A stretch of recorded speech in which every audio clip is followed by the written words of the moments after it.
This is In the News in VOA Special English.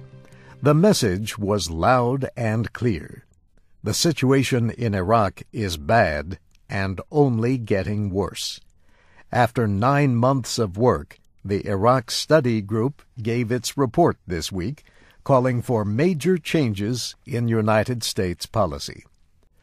The report says no one can guarantee that any action in Iraq at this point will stop the growing violence. But it gives 79 suggestions for a new way forward in Iraq and the Middle East. Among them, it calls for an urgent new diplomatic plan that would include talks with Syria and Iran and more pressure on Iraqi leaders. The study group says the main job of United States forces in Iraq should be to support the Iraqi army. The report calls for an increase in American military trainers from 4,000 to about 20,000. And it says Iraqi forces need better equipment. But the report says most American fighting troops could be out of Iraq by early 2008, unless there are unexpected security developments. President Bush says all of the proposals will be considered, but he also said he did not think the study group meant for the administration to accept every one of them. The Bush administration is completing its own study of its Iraq policy.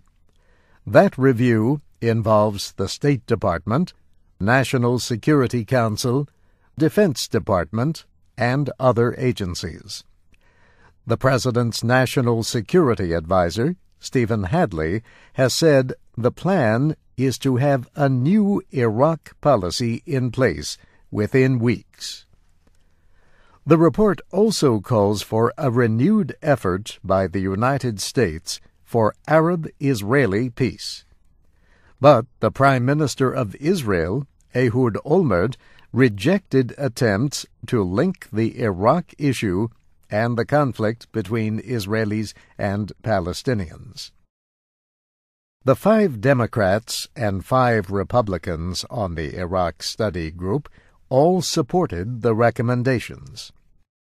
The group, led by former Secretary of State James Baker and former Congressman Lee Hamilton, was created in March.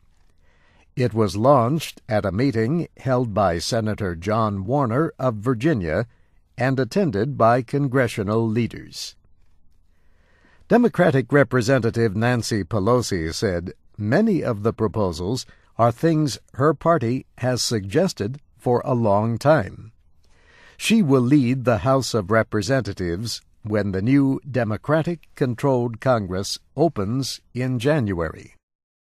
More than 2,900 Americans have died since the Iraq War began in March of 2003.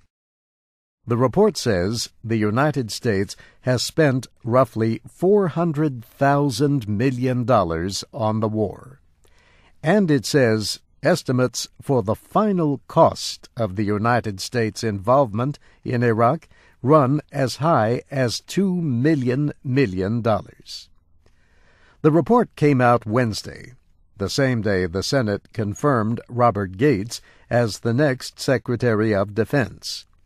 He is to be sworn into office on December 18th, replacing Donald Rumsfeld, who recently resigned. In the News in VOA Special English was written by Brianna Blake.